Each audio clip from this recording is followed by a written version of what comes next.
Okay, how do I take my climbing from this to this? Yes! Brilliant! I'm a big fan of strength training. You can never be too strong. There's no bad conditions.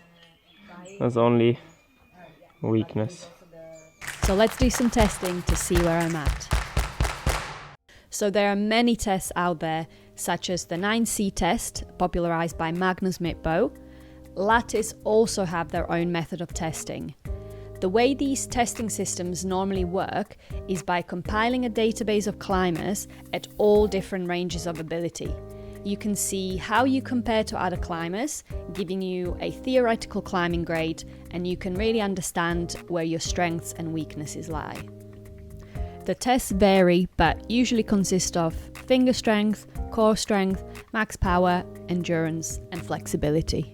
Two of my friends have offered to test me. They both have a different method that they have developed over time, and I was really interested to see how the results match up. My friend Simon has his own testing that is based on his experience with training.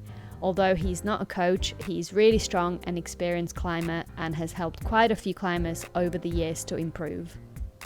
I absolutely love doing weighted pull-ups and have been doing them on and off for a few years with breaks. I would say this is one of my strengths. It wasn't always the case though. When I started climbing, I couldn't do a single pull-up. And my max rep on the testing was 28 kilos, which is about 50% of my body weight. When we tested one arm strength, I struggled to do even a scapular pull-up properly. I think it is definitely time for me to change to training with one arm. The pinch strength test results were interesting. I don't like pinching very much. I have smaller hands and often struggle to pinch wide blocks. I have never trained it before, so I'm not really sure how this compares to others. There was also a big difference between my left and right arm. This is starting to be quite a trend. I could just lift 20 kilos off the floor with my right hand, and with my left I struggled to lift 17.5. To test the core and shoulder strength, I had to hold the easiest version of hollow body hold for a minute. I didn't quite make a minute. It was actually my lats and shoulders which got tired before the core. Probably my strongest part of the test was strength in the lower body. We didn't test it today, so I can save energy. I do leg workouts on a regular basis, so I know exactly where my limits are. I can usually do single-legged squats with 10 to 15 kilo bar, even if I have a few weeks or months between working on legs. Again, a few years ago I couldn't do a single pistol squat, so just by perseverance I managed to learn how to do it. Simon also uses the planche progressions as a measure of the strength of posterior muscles. This is position number 1 and I struggle to get off the ground. I feel like this exercise would be even harder to achieve than the front lever. I have done fingerboarding in the past, but stopped for about 6 months. When I tested myself at home a few days ago, I could hang about 8 kilos plus body weight on a 20mm edge for 10 seconds. I struggled to hold my body weight on a larger hold with one arm during the testing. I definitely need to get stronger with both arms before I can even think about one arm hangs, but it was really interesting to see where I'm at.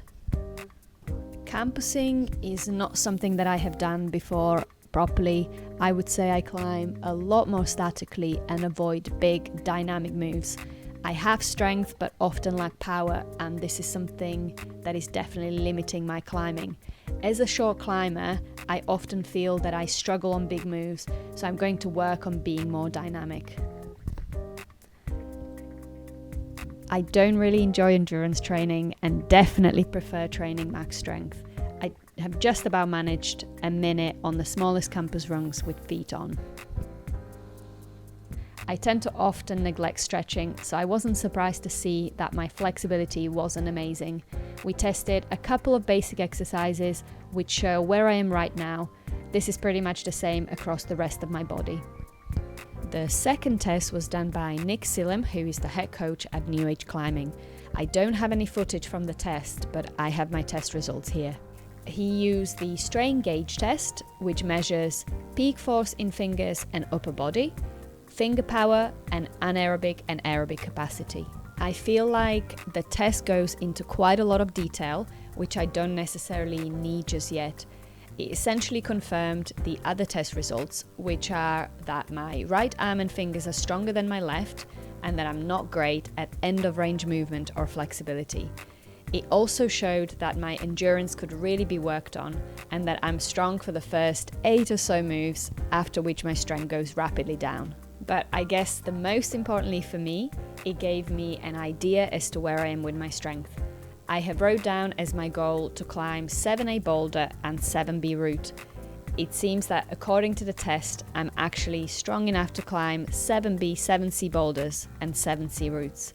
This is really quite encouraging, although it obviously doesn't include other aspects of my climbing like technique or head game.